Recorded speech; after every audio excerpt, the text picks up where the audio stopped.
Pote, want dit beteken hy kan gratis gaan vry.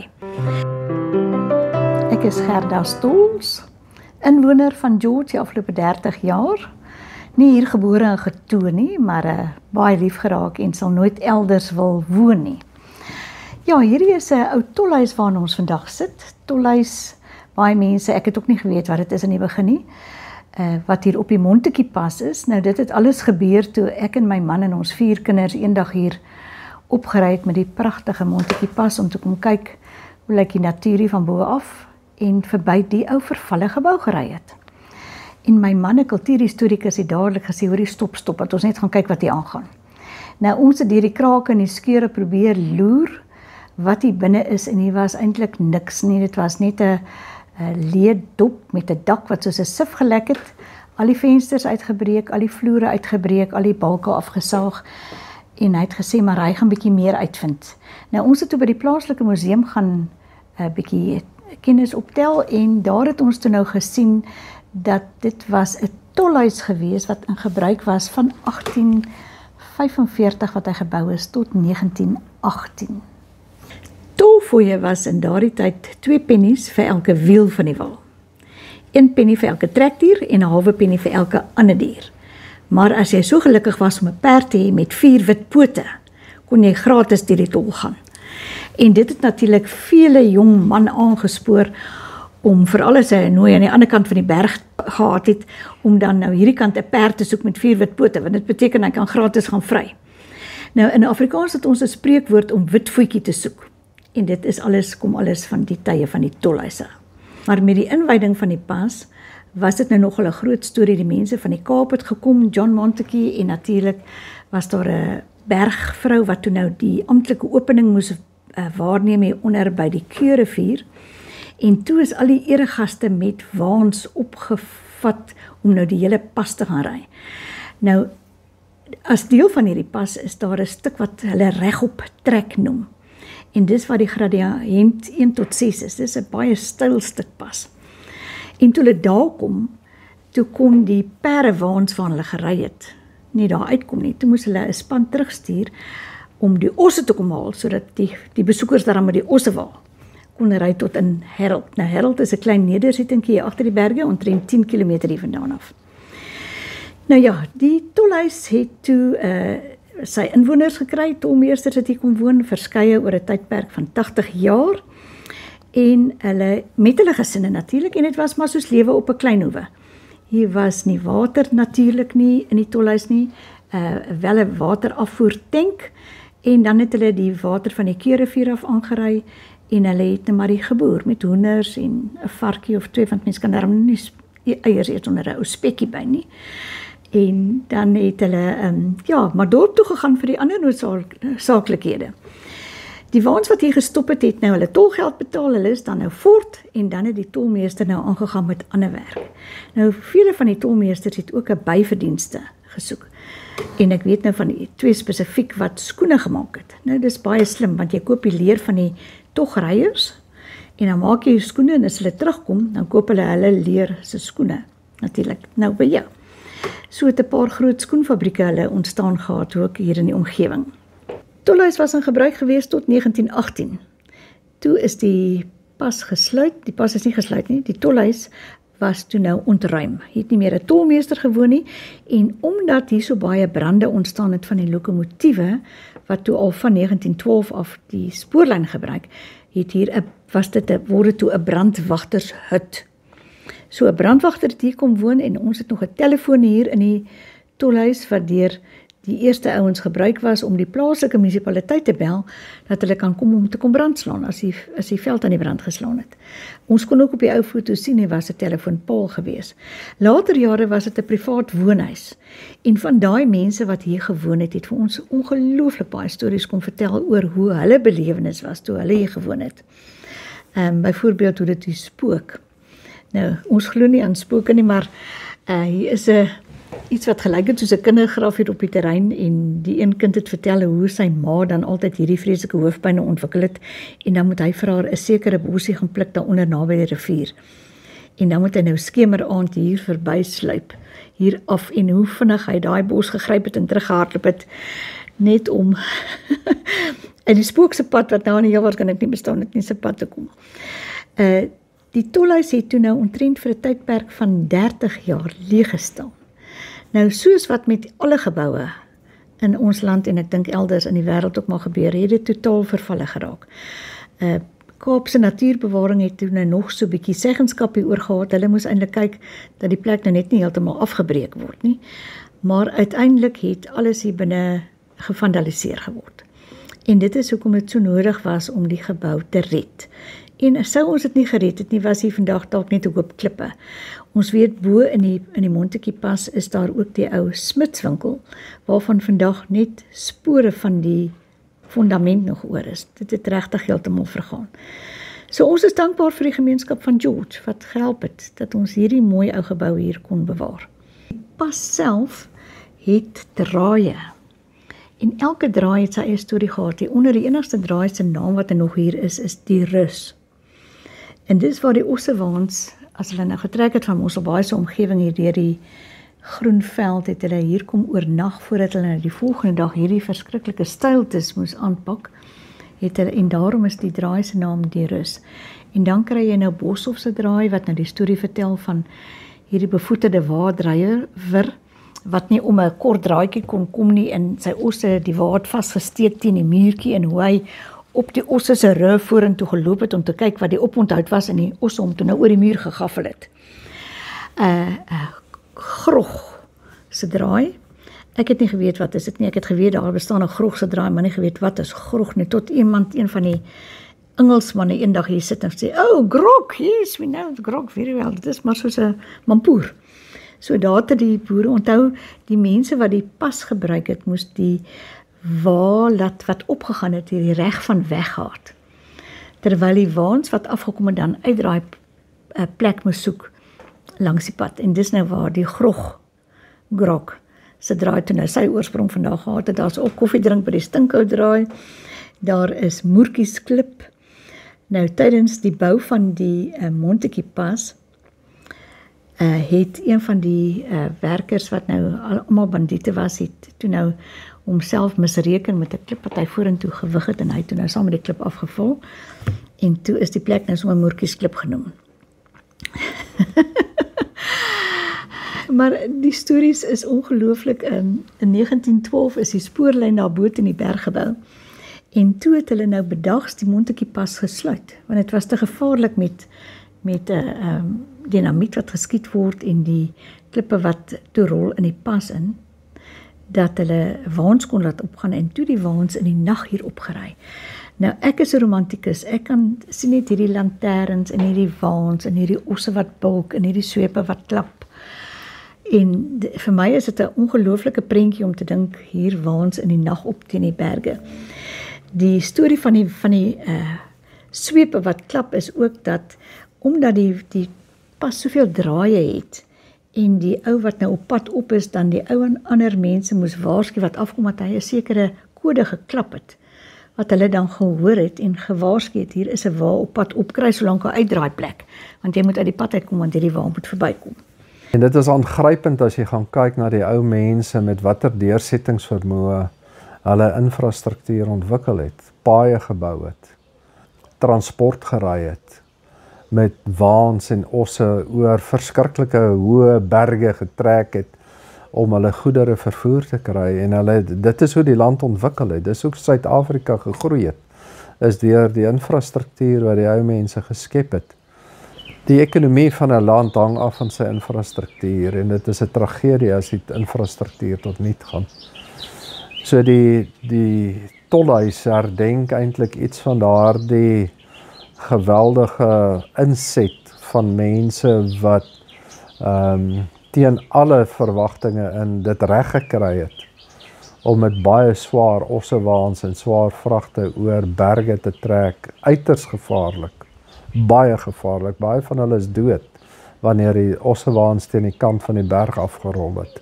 Die Montetjie Pas self, wat ook 'n nasionale monument is, die is gebou met arbeid van mense wat in die gevangenis was. Destyds het hulle prisoniers gebruik om die passe te bou. En dan het die prisoniers het nie in die tronk gesit nie. Hulle het daar in tentdorpe langs die pas gewoon en hulle het daai pas gebou. Nou na ons nou al die navorsing gedoen het en al die stories opgespoor het ek en my man besluit ons wil 'n 5-punt plan opstel van wat ons graag hier wil vermag.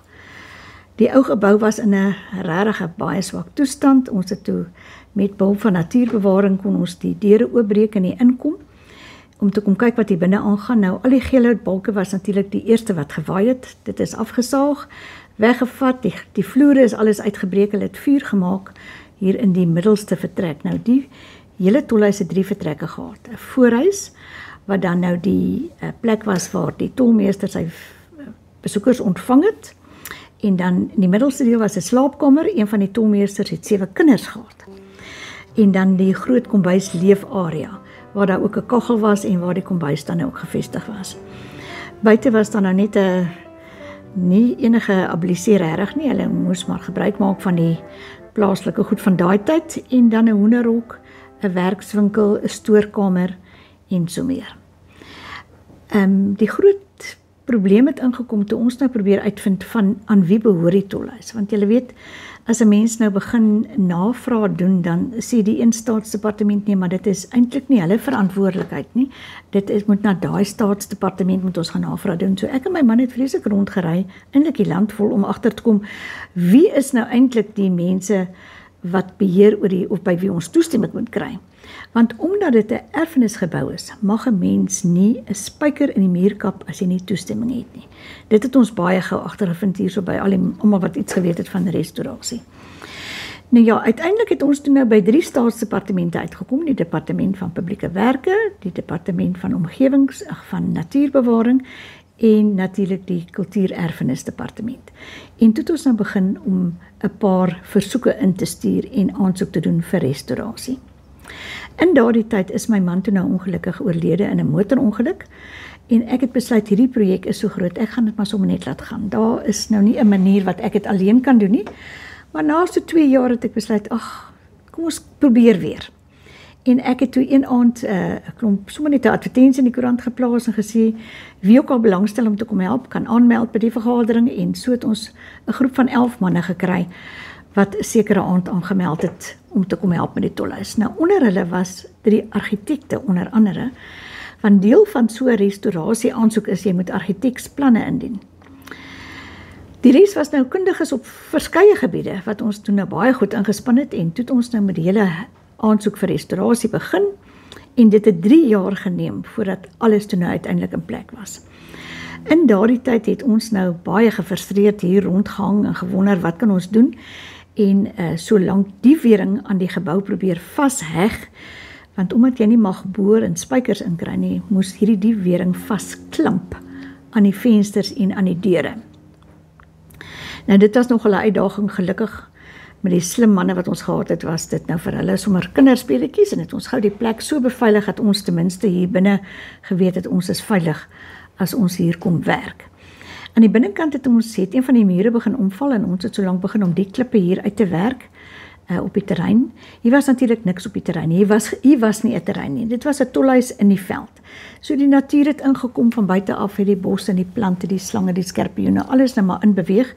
En net om dit eers te ontruim was al 'n geweldige taak. En toe het ons na 3 jaar uiteindelik die toestemming gekry. Met die toestemmings het 'n paar dinge toe nou in plek gekom. Ons kon nou uiteindelik begin om hier daadwerklik iets te doen. Nou, die plek was ongelooflik verwaarloos. Ons het dadelik begin net om die terrein bietjie skoon te maak, ook om die tolhuis en gras te plant en net om die natuur bietjie verder weg te beweeg, want slange en sulke dinge is maar altyd 'n risiko. En toe het ons die diens van 'n klipkapper gekry. In Engels noem hulle dit 'n stonemason. Nou ja, hierdie man was 'n Belg gewees, of is 'n Belg, Joost Piek, en hy het ons toe kom help om van die klipwerk in die tolhuis te doen. Eerstens moes hy natuurlik 'n dak opkom. Nou, dit was 'n groot ding, waar kry 'n mens nou 'n dak? Wie het nou 'n dak wat hulle kan skenk vir die ding? Want onthou, ek is 'n weduwee met 4 kinders en die res is almal vrywilligers, so niemand is lus om so baie geld in so 'n ou gebou te belê nie. En almal het in elk geval gedink dit gaan nooit regtig gebeur dat hy kan gerestoreer word nie. Maar gelukkig het een van die groot besighede in George toe gesê, hulle sal vir ons 'n span kundiges opstuur, hulle die dak kom opmeet en die volgende wat ons weet, het ons 'n dak. So dit was 'n geweldige groot pluspunt om te weet, hier is nou 'n dak oor die res van die gebou. Die mure was in nie so swak toestand nie. Ons kon met baie klipwerk nou natuurlik die vensterbanke weer oopkap en dit mooi herstel kry. En aan die binnekant was daar pleister gewees. Die pleister was verskillende kleure, laag op laag. En toe ek nou eendag iemand kry wat sê, hy sal die plek vir ons kom verf, en hy begin so met sy skrapertjie hier skraap, toe sien ek al hierdie oker en blou kleure van die verlede, en ek dink, nee, dis te mooi, ons kan dit nou nie wegvat nie, dis mos nou deel van die karakter van die gebou.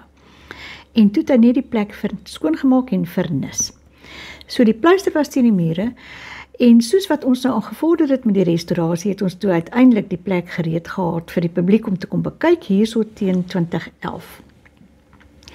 Ons het 'n verskeie van die burgemeesters en van die hoëgeplaastes van die omgewing genooi vir die opening en toe nou maar meubels gekry. Onthou, hier is nou net 'n leë ruimte, nê, met 'n nuwe houtvloer, nuwe houtvensters, nuwe ruitte, nuwe dak, maar nog niks binne nie. So ons het geraap en skraap uit erfgoed van hierdie en daai ene en bietjie paar stoele en 'n tafel en wat ook al hier binne gekry. En toe die oggend seker omtrent 30 mense hier gehad vir die opening of die bekendstelling van die tolhuis. Nou, dit was nou nogal vir ons 'n groot ding om daarna te besluit, nou wat doen ons nou eintlik met die tolhuis? Ek het altyd die idee gehad, ons moet ten minste iets soos 'n koffietuin of 'n pannekoekplek hier begin bemark, of want hoe gaan mense nou die plek in stand hou? Dit help nie, jy het hierdie plek nou pragtig gerestoreer, en hier is nou niks wat hier gebeur nie. Hier is niemand wat hier kom nie, die mense weet nie van dit nie, en so het ons begin om Saterdag pannekoek en koffie hier te bedien. Nou, een van die voorwaardes was dat ons niks mag verkoop hier nie, wat dit baie moeilik maak, so ons moet nou op 'n donasiebasis mense hier ontvang, om dan van die produkte te gebruik wat ons dan hier aanbied, en 'n ruil daarvoor moet hulle dan vir ons verkieslik 'n gelddonasie gee, dat ons nou weer die volgende klomp bestanddele kan aankoop. Nou, na 'n paar jaar het hierdie plek letterlik uit sy nate uitgebars met meubels. Hier was 'n pragtige klavier, hier was die mooiste antieke oudhede, baie mense dit op bruikleen gegee, ander was uit my eie versameling, familiegoeders wat ons maar hier gesit het, vriende se goed het gekom, skilderye, items wat 'n mens as gedenkwaardig kan ag, ou porselein, pragtige ou porselein, musiekinstrumente, wat vir my nogal baie belangrik is. Musiek is vir my ongelooflik belangrik, en die feit dat hier 'n klavier was, het veroorsaak dat ons konserte hier kon hou. So ons het sommer baie vinnig het ons hier mense bymekaar gehark en dan begin musiekkonserte hier hou. Mense moes aanvanklik hulle eie stoele bring, want daar was nie genoeg sitplek nie. En so die ding begin ontwikkel, en die tuin het begin mooi raak, en ons het begin behoefte kry aan ordentlike ablusie, en dit het ons toe nou ook met borgskappe uit die gemeenskap uit alles 'n klein waanhuisie gebou. Ek het toe 'n perdekar bekom in die tussentyd. Nou moet die perdekar ook nou weggesluit word en onder dak staan ergens, en die ablusie is toe nou ingerig, en dit het baie goed gewerk, en weer eens, die gemeenskap is ongelooflik. 'n Gemeenskap wat saam staan, kan berge versit. Nou ja, hier in 2014 het die FHK ons kom besoek en gesê, hulle wil graag vir ons kom dankie sê vir die projek wat ons nou tot dusver geloods het, en hulle vra toe wat ons nog nodig het, en dan natuurlik is daar 'n lys so lank soos my arm, maar die belangrikste was dat ons die sinkdak wou verdoesel met gras of met riet, en hulle het toe die rietbouers en die riet betaal. So baie dankie aan die FHK wat nou ingegryp het hier, en hulle het ook vir ons 'n transport waar laat kom van die Voortrekker monument af. Nou as 'n mens dink wat 'n kosbare kommoditeit 'n ossewaar deesdae is, was hierdie 'n geweldige groot skenking. Ons wou nie die ossewaar net in die veld laat staan nie, so ons het hom vereers laat staan of geherberg in die George Vervoer Museum, waar hy daarom nou veilig onder dak kon wees, tot ons nou sover kon kom om weer fondse bymekaar te maak om 'n waanhuis te bou. Intussen het dinge gebeur, baie konserte, baie feeste, veral erfenisdae het ons groot op gekonsentreer. Ons kry gereeld boereorkeste om hier te kom optree. Ons het maak tradisionele kosse, ons wys vir die mense demonstrasies van hoe botter gemaak word en kersse en sulke tipe dinge, net om die gemeenskap betrokke te kry. Kinderskoolgroepe het begin opdaag, ouertehuis het hulle bejaardes gestuur en so het hierdie 'n heerlike, gesellige ruimte geword, waar mense vry en gelukkig gevoel het en kom kuier het, stories vertel het. En die stories van die omgewing was legio en natuurlik alles ook oor die tolhuis. En toe op 29 Oktober 2018 kom hier 'n verwoestende veldbrand van Harold af en ons het hom vir dae en nagte dopgehou soos wat hy hier oor die Outeniqua berge gekom het. En ons het nie gedink hy gaan tot hier kan kom nie, want dit was net te ver. Maar ons was bedag daarop dat daar 'n moontlikheid kan wees. Die veld was natuurlik kurkdroog en hierdie geweldige warm bergwinde wat ons het toe die maandagoggend opgestaan en hierdie brand aangejaag. Nou die slim mense sê, as so 'n geweldige warm vuur deur hierdie warm wind aangedryf word, dan word dit soos 'n inferno. Dis iets wat jy niks kan keer, niks en niemand kan dit keer nie. Die brandweer was hier, hulle het die gebou nat gespuit, hulle het water in die geete gesit, die terrein probeer nat hou, maar hierdie brand het gekom en absoluut die tolhuis verswelg. Die foto's wat die brandweer later gestuur het, wys dat die tolhuis hieronder teen die heuweltjie staan met 'n golf van branders vuur wat oor hom spoel. Alles binne 'n paar minute verwoes wat hier binne was, natuurlik al die ruite het gebars, alles wat hier was het gebrand. Elke liewe item van die metaal kon ons net die skroewe optel. Maar verder was hier niks. Al die hout, die pragtige klavier, sy raamwerke daarom gebly, ons kon hom herken. En so het ons die verliese kom bereken van wat so 'n geweldige brand doen, maar ons het ook besef, hier is 'n ander mag in beheer wat 'n mens nie kan voorsien hoe dit gaan gebeur nie. Ek het, toe ek die nuus hoor dat die tolhuis afgebrand het, dadelik hierdie berusting gekry dat die liewe Heer het hier 'n ongelooflike plan. En ek weet nie wat die plan is nie, maar ons gaan werk, ons sal saamwerk. So die maandag was die brand, die dinsdag het ons kom opruim, natuurlik die hele wêreld het vol sinke gelê, hier binne het dit nog gesmeul, en ek het vir die manne, wat toe op daardie stadium nog almal vriende was, gesê, goed, die klein waanhuisie waarin die ablusie was, het ongeskonde gestaan op hierdie hele vlakte hier van afgebrande veld. Die liewe Heer het nou vir ons die waanhuis uitgespaar. Kom ons begin Saterdag pannekoek en koffie daar doen. So, iemand het 'n gasstoof gebring, iemand het die deeg gebring en ons het dadelik, daai selfde week nog wat die brand was, het ons begin om weer fondse bymekaar te maak. Die gemeenskap was so geskok en so nuuskierig, dat hulle natuurlik almal daai Saterdag opgekom het om te kyk hoe lyk die afgebrande tolhuis. En ons kon dit nou baie goed benut en vir hulle lekker pannekoek aanbied en so die groepe mense weer uitgekom wat gesê het, ons sal vir julle 'n funksie reël, ons sal vir julle wynbottel met 'n etiket op van die tolhuis, ons sal vir julle 'n nuwe dak skenk, ons gaan vir julle help met dit en dit was net weer eens ongelooflik 'n gemeenskap wat saam staan. En ja, die toestemmings het toe nou gelukkig baie vinniger gegaan die keer, net 'n jaar toe, ons intussentyd het ons nou maar hier binne opgeruim, wat oor was, het ons begin uitdra en weggooi en netjies maak, dat ons kan begin met die tweede restaurasie. Weereens, nuwe vloere, nuwe dak, alles skenkings, weer die FHK wat weer vir ons hierdie pragtige rietdak skenk, en mense se ondersteuning wat vir ons goud werd was op daai stadium. En toe het ons, ja, ek moet vir u sê dat ons het soveel skenkings gekry dat ons 'n vraghouer op die terrein moes hou vir alles wat die mense al aangebring het in die lyn van meubels, so nuwe orgels, klaviere, tafels, stoele, skilderye, ouma se porselein, oupa se baadjie. So die dag toe ons 20 Januarie 2020 net voor COVID, die tolhuis se deure oopmaak, toe het ons hom letterlik vol meubels gedra. Hier was van alles gewees, ons kon dadelik begin pannekoek bak en koffie maak en almal bedien, en sedertdien het dit toe nou eintlik 'n wonderlike nuwe projek geword. Wat ek net nog wou sê van die afbrandslag is dat die vuur was so geweldig dat al die pleister van die mure afgeval het.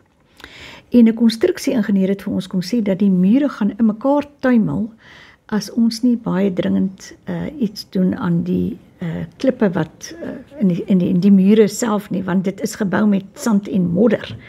En dis weer eens waar ons klipkapper voor 'n dag gekom het. Ons het hom laat kom. Hy het vir 3 maande hier op die terrein gebly en hy het al die ou vulsel uitgehaal uit die muur en alles gestop met ordentlike vulsel soos wat dit moet wees. Dit was die toestand van die dak was so geweldig of van die mure dat ons 'n latty bo moes gooi net om die hele struktuur bymekaar te hou. Anders het die mure letterlik ingeval. Die kaggel was die groot klip wat die kaggel se boorrand dra wat so gekraak het ons bang was om vuur te maak. So ons het 'n stil raam laat maak deur 'n vrywillige gewer wat dit vir ons gedoen het en ons het dit net beveilig sodat mense weer vry uit hier kon inkom en vuur maak. En die skoorsteen wat hier in die tweede muur ingebou was, het so gestaan 'n winkel, hy was nie in 'n fondasie gegrondves nie, dat ons besluit het om hom te laat gaan. Nou toe het ons na hierdie reuse groot oop ruimte.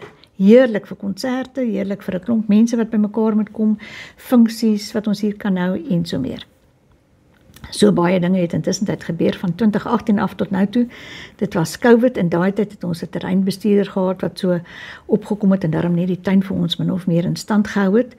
En toe na COVID het ons weggespring met 'n vaart en 'n klomp funksies toe nou aangebied want nou moet ons dringend fondse bymekaar kry. Onthou om so 'n terrein te beveilig. Ons is hier omtrent 7 km uit die dorp uit, is nogal 'n uitdaging. So 'n vrywilliger het vir ons 'n heining geborg en ons het die heining opgesit. Nou voor dit het ons natuurlik nou baie stories gehad van goed wat weggeraak het hier, nê? Alles moes agter slot en grendel wees. So het ons direk na die brand het ons 'n spul voortrekkers gekry wat hier wou kom oornag en ons het toe nou vir hulle sommer baie elementêr hier 'n skuiling opgerig en 'n watertank weer geborg gekry wat ons vol water laat tap het vir die kinders dat hulle daarom nou hande was gesiggie water het. En toe ons na 'n weekie kom met iemand die 7000 liter water wat daarin was net laat wegloop, die tank op 'n bakkie gelaai en met hom aangery. Die tolhuis is nou op 'n punt waar hy redelik selfstandig is, behalwe dat die pas 2 jaar gelede gesluit is as gevolg van geweldige verspoelings wat gemaak het dat ons glad nie meer ons gewone migrasie van mense hiernatoe het nie. Besoekers wat kom, veral oorseese besoekers, het dikwels die tolhuis kom besoek. Ons het op 'n stadium voltyds mense hier gehad wat vir die gaste kon ontvang, maar dit is nou net nie meer moontlik nie. Die passesluiting het 85% van ons inkomste laat wegval en nou is ons net oor naweke oop en met spesiale geleenthede. Wat jammer is, want hier is soveel skatte wat 'n mens wil ontdek en vir die mense vertel en wys. En mense het soveel bydraes wat hulle wil lewer, veral met die tuin ook, dat ons jammer is dat ons nie elke dag gaan oop wees nie, maar eendag, miskien as die pas weer herstel is, hulle sê dit gaan 'n aardige bedragie kos, hulle praat van 80 miljoen. Nou ons glo die pas gaan herstel word en ons gaan weer hierdie tolhuis dan voluit kan gebruik. Die pelgrimstog van hoop het ook gebeur. Dit is waar pelgrims stap van Uniondale tot by Mossel Bay, 'n roete van 220 kilometer. En hulle slaap dan snags of oornag by huise langs die pad, ou kerkies, en op dag 10 kom hulle by die tolhuis 'n middagete eet. So daar is daarom ook 'n manier van inkomste en van bekendstelling, sodat die tolhuis se storie verder kan reik as net die onmiddellike mense van George. Nou ja, ons het hierdie jaar 'n baie geseënde pelgrimstog van hoop gehad. Hier was omtrent seker 200-300 gaste wat hier verbygekom het.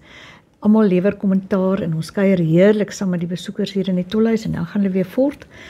Erfenisdae is altyd groot. Ons het hierdie jaar ook 'n erfenisdag gehad, alhoewel dit in die middel van die week geval het en ons so bietjie in die voet geskiet het met dat dit nog 'n slegte dag ook was vir, nie dat ons ooit ondankbaar is vir die reën nie, maar dit was nogal 'n bewolkte dag. So ons het nie soveel vreugde gehad uit 'n erfenisdag soos gewoonlik nie. Ons kry veteraanmotors op die terrein. Ons het hierdie jaar het ons die ou pragtige trourokke wat hier is, het ons almal laat vertoon. Ons het modelle gekry en die jong modelletjies het hier rondgeloop met die mooi trourokke en die ander klere wat hier is. So ons probeer soveel as moontlik aan die kultuurerfenis behou en skaaf en laat beleef dat mense hier kan kom en dit kan sien, iets van dit wat mooi is. Hier is baie klaviere en orgels wat ons gekry het en ons hou gereeld konserte. Een van ons vriende is ook 'n harpspeler, Olga Skuman. Sy kom hou gereeld vir ons vertonings en uitvoerings hier. En natuurlik is om Chris Lamprecht, een van die oudste inwoners in George. Op hierdie stadium, op die ouderdom van 98, kom hy nog hier en het hy belang hierby. En 'n groep wat nou ook baie van sy werk opvoer het nou onlangs die Eden Kamerata het hier opgetree. En ons het 40 besoekers in hierdie ruimte ingepas, terwyl die Eden Kamerata groep omtrent 20 is. So dit was al klaar 'n rekord vir die Tolhuis, om so baie mense met een slag hier in te kry, 'n wonderlike geseënde konsert met ons mooiste Afrikaanse liedere en komposisies. Dit was nou regtig 'n traantrek oomblik, want hulle het Afrikaans 100 ook sommer vir ons uitgebeeld, met hulle sang en met hulle poesie. My naam is Wim Dreyer. Ek's 'n afgetrede dosent in geskiedenis, met 'n belangstelling in kerkgeskiedenis, en ek betrokke geraak by die Tolhuis in die Montetjie Pas, omdat ek hierdie passie het vir die geskiedenis en die verlede van die omgewing. My rol is om te kyk na finansiële volhoubaarheid van die Tolhuis. Ons kyk na verskillende projekte. Ons is veral besig met toerisme, om moontlikheid te kyk vir akkommodasie, beter ablisiegeriewe, maar veral dan ekotourisme, want deur die Tolhuis terrein loop daar verskillende staproetes wat jy kan in die Outeniqua berge instap. Dit is aangrensend aan die natuurbewaringsgebied wat bestuur word deur Cape Nature. So mense kan van daar af vertrek en hulle kan deur die Outeniqua berge stap. Hulle kan daar piknik hou, hulle kan in die rivier gaan swem. En dit is 'n ongelooflike terrein en 'n gebied, 'n omgewing om te eksploreer. So vir stappers is dit 'n wonderlike gebied, maar baie keer sukkel hulle met akkommodasie, met oorblyf, en dit is waarna ons kyk op die oomblik. Ons het nou begin saamwerk met die plaaslike owerhede, en ons hoop dat ons deur die ondersteuning van die publiek dit 'n museum en 'n terrein kan maak wat ons erfenis kan bewaar. Ons wil baie graag hier begin met 'n herberg, sodat mense hier kan kom oornag, veral mense wat bietjie uitgebrand is en nie natuur nodig het. Die berge is ongelooflik. Ek sê altyd, niks verkoop die Tolhuis soos die natuur hier om ons nie. En as mens buite kom en jy sien hierdie Outeniqua berge en hulle lyk nooit 2 dae dieselfde nie, dan is 'n ou net verstom dat mense nie net hier kom sit en dink en bid en wonder en gelukkig wees hier in die natuur nie, want dit is so mooi hier. So oornag akkommodasie, maar natuurlik ook ablusie moet nou dadelik gebeur. Daarvoor is fondse nodig. Ons is baie optimisties dat ons weer op die gemeenskap se knoppie kan druk en dat mense van elders vir ons ook sal help. Ons het intussen tyd, behalwe die transport waar die Voortrekker Monument geskenk het, ook 2 ander waans geskenk gekry. So hier buite staan ook 'n pragtige blokwa wat van Bloemfontein afkom, 'n reuse wa, en ons wil natuurlik vir hom baie graag 'n kap opsit en hom inrig as oornag akkommodasie. Nou daar is so 'n paar sulke Ossewa herberge in die land. Ons wil ook graag een van hulle word. So as enige een weet van nog Ossewa, sal ons baie graag die Ossewa wil gaan steel of bedel of leen of laat verdwyn. Ons sal hom net sê waar, ons gaan kry homself. Ons sal wel iets gereël kry. En dan die ander wa is 'n perdewa wat net so 'n unieke voertuig is, want baie mense besef nie daar's 'n verskil tussen 'n perdewa en 'n Ossewa nie. Hulle lyk baie eners. Ons het ook intussen tyd Erik Holm se boek aangeskaf oor die Ossewaans en ons is gereeld met hom in kontak. Ons wil graag dit wat ons hier het mooi bewaar kry. So die instrumente wat hier is, die musiekinstrumente, die wat stikkend hier aangekom het ons laat regmaak, want ons wil nie stikkende goed hier hê nie. Dit moet mooi wees. Dit moet nie 'n plek wees waar mense se weggooi goed net gestoor word nie. Alles wat hier is in 'n puik toestand. Ons onderhou dit sover as wat ons kan. Ja, en ons droom oor die toekoms. Ons droom van 'n pragtige kapel wat ons dalk hier kan inrig, baie elementêr, want die natuur is so mooi. Mense het eintlik niks veel nodig behalwe net die natuur nie.